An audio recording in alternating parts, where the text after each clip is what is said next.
Good morning, dear student. Next, we are going to discuss about DBMS concepts in chapter 3. So, chapter 3 ல நம்ம இது வரைக்கும் introduction part முடிச்சிருக்கோம். டேட்டானா என்ன, டேட்டாபேஸ்னா என்ன, டேட்டாபேஸ் மேனேஜ்மெண்ட் சிஸ்டம் அப்படின்னா என்ன பார்த்துட்டோம். And then table, record, rows and the evaluation of DBMS 3 பார்த்து முடிச்சிருக்கோம். ஸோ இன்னைக்கு கிளாஸில் டிபிஎம்எஸ் கான்செப்ட்ஸ் பார்க்கலாம்.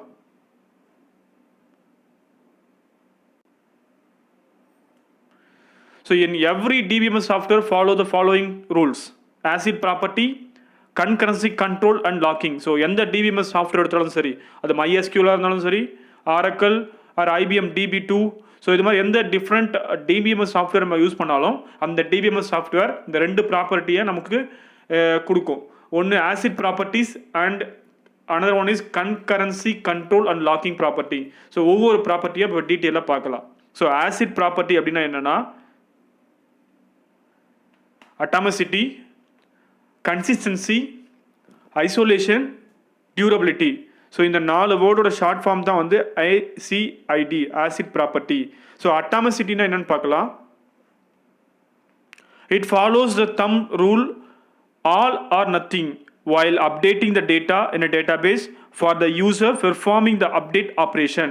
ஸோ யூசர் நம்ம அப்டேஷன் பண்ணுறோம். அப்டேஷனாக சேஞ்சஸ், இங்கே modification of values in a database. So ஒரு டேட்டா பேஸில் ஒரு டேட்டாவில் இருக்கிற வேல்யூஸை மாற்றுறது தான் அப்டேஷன்.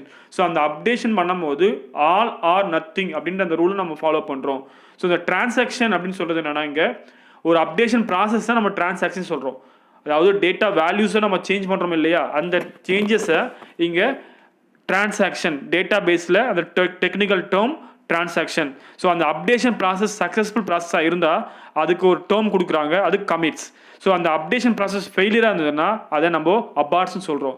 ஸோ இதுக்கும் அட்டாமிசிட்டிக்கும் என்ன ரிலேட்டிவிட்டின்னு பார்த்தோம்னா, ஸோ ஒரு transaction that is updation process நடக்குது. ஃபார் எக்ஸாம்பிள், ஒரு பாய் 11th ஸ்டாண்டர்டில் படிக்கிறான். For example Ajay. ஸோ அஜய்ன்ற பையன் 11th படிச்சுட்டு இருக்கான். ஸோ நெக்ஸ்ட் இயர் அவனோட ரெக்கார்டை 12th ப்ரமோட் பண்ணணும். ஸோ 12th ப்ரமோட் பண்ணும்போது ஏற்கனவே அவனோட ரெக்கார்ட்ஸ் 11th ஸ்டாண்டர்டில் இருக்க டேட்டா பேஸில் இருக்குது. இப்போ 12th ஸ்டாண்டர்டுக்கு டேட்டா பேஸை ட்ரான்ஸ்ஃபர் பண்ணும்போது எக்ஸிஸ்டிங் ரெக்கார்டு என்ன பண்ணணும், 11th இருக்கும். இப்போ அப்டேட் பண்ணதுக்கப்புறமா 12th வரும். ஸோ இது டேட்டா டூப்ளிகேஷன் சொல்லுவோம். ஸோ அது மாதிரி இல்லாமல் ஒரிஜினல் பிளேஸ்லேருந்து இப்போ போக வேண்டிய பிளேஸுக்கு, அதாவது எக்ஸாக்டாக எந்த டேட்டா பேஸுக்கு ட்ரான்ஸ்ஃபர் ஆகணுமோ அந்த டேட்டா பேஸுக்கு நம்ம ரிமூவ் பண்ணி மாற்றி விடுறது தான் வந்து அட்டாமிசிட்டி. ஸோ இது atomicity ensure duplication. So duplication இல்லாமல் நமக்கு வந்து டேட்டாவை அப்டேட் பண்ணுறது தான் வந்து நம்ம அட்டாமிசிட்டி யூஸ் பண்ணுறோம்.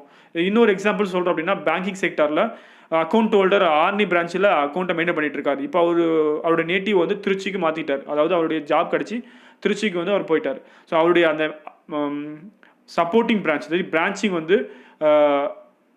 தட் இஸ் சர்வீசிங் பிரான்ச்சை வந்து ஆரணியிலேருந்து அவர் திருச்சிக்கு மாற்ற நினைக்கிறார் அப்படின்னா, அப்போ ஆரணியில் இருக்கிற அந்த அக்கௌண்ட்டை திருச்சிக்கு ட்ரான்ஸ்ஃபர் பண்ணணும். ஸோ அப்போ அந்த ரெக்கார்டு வந்து ஆரணியில் மெயின்டைன் ஆகாது. திருச்சியில் டேட்டா பேஸில் மட்டும்தான், திருச்சி பேங்கிங் செக்டரில் இருக்கிற பர்டிகுலர் பேங்க்லோட டேட்டா பேஸில் மட்டும் தான் மெயின்டைன் ஆகும். ஸோ இதுதான் வந்து அட்டாமிசிட்டின்னு சொல்கிறோம். நெக்ஸ்ட் பார்க்க போகிறது கன்சிஸ்டன்சி. கன்சிஸ்டன்சின்னு அப்படின்னும் போது நிலைப்புத்தன்மைன்னு சொல்லுவோம். It ensure that changes in a data value to be constant at any given instance. So data வேல்யூஸை மாற்றுறோம், சேஞ்சஸ் பண்ணுறோம். ஸோ அப்படி சேஞ்ச் பண்ணோம் அப்படின்னா அந்த வேல்யூ கான்ஸ்டண்ட்டாக இருக்கணும். அதாவது கான்ஸ்டண்ட்டானா, இதுக்கு முன்னாடி கிளாஸ் அந்த பையனோட கிளாஸ் நேம் என்னவா இருக்குன்னா 11 இருந்திருக்கும். இப்போ மாற்றுறதுக்கு அப்புறமா கிளாஸோட நேம் 12 இருக்கும். ஸோ இந்த 11 அப்படின்றது நியூமரிக்கல் வேல்யூ, 12 அப்படின்றது நியூமரிக்கல் வேல்யூ. ஸோ இந்த value should be constant at any given time. அதை என்ஷூர் பண்ணுற ப்ராப்பர்ட்டி தான் வந்து consistency. This property helps in this successful transaction. So இந்த ப்ராப்பர்ட்டி நம்ம யூஸ் பண்ணுறதுனால ஒரு transaction successful transaction, that is கமிட்டாக மாறும், கமிட்டட் டிரான்சாக்ஷனாக நமக்கு வரும். ஸோ நெக்ஸ்ட் பார்க்க போகிறது isolation property. So isolation property அப்படின்னும் போது கன்கரண்ட் டிரான்சாக்ஷனில் இந்த ஐசோலேஷன் ப்ராப்பர்ட்டி யூஸ் பண்ணுறோம். கன்கரண்ட் டிரான்சாக்ஷன் அப்படின்னா என்னென்னா, ஒரே நேரத்தில் ஒரு ஆப்ஜெக்டை மல்டிபிள் பர்சன்ஸ் ஆர் யூஸ் பண்ணுறாங்க அப்படின்னா, அந்த ஆக்சஸ் பண்ணுறாங்க அப்படின்னா அந்த ஆக்சஸிங் தான் வந்து கன்கரன்சி டிரான்சாக்ஷன் சொல்கிறோம். It is needed sharing concurrency transaction. The isolation property is needed when the user made concurrent transaction. So what is concurrent transaction? When multiple users do the transaction by accessing same object at the same time, the transaction is known as concurrent transaction.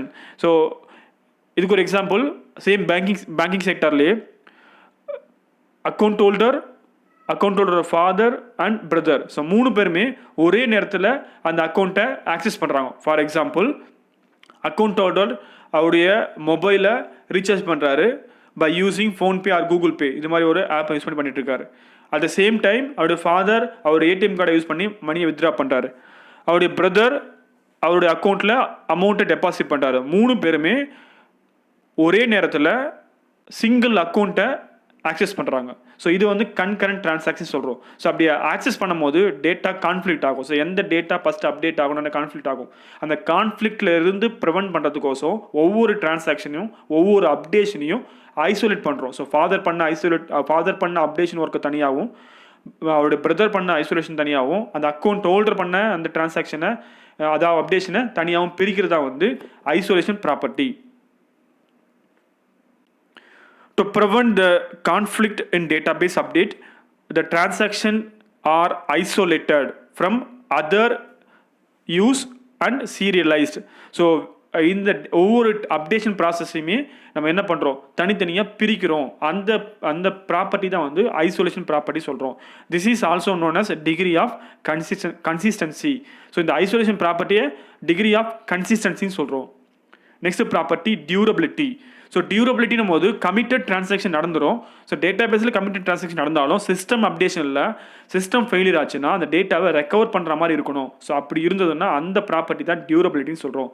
It is defined as a system ability to recover all committed transactions during failure of storage or the system failure. So ஒரு சிஸ்டமோ சாஃப்ட்வேரோ R ஒரு ஸ்டோரேஜும் failure ஆகுது அப்படின்னா அந்த நம்ம committed transaction that is update பண்ண அந்த வேல்யூஸை திரும்பவும் நம்ம ரெக்கவர் பண்ணுற மாதிரி இருக்கணும். ஸோ இந்த டியூரபிலிட்டி ப்ராப்பர்ட்டி வந்து டேட்டா லாஸ்லேருந்து ப்ரிவென்ட் பண்ணுது. டேட்டா லாஸ் ஆகாமல் ப்ரிவென்ட் பண்ணுறது இந்த டியூரபிலிட்டி. ஸோ இது வரைக்கும் நம்ம ஏசிஐடி ப்ராப்பர்ட்டி பார்த்தோம். That is atomicity, consistency, isolation, durability.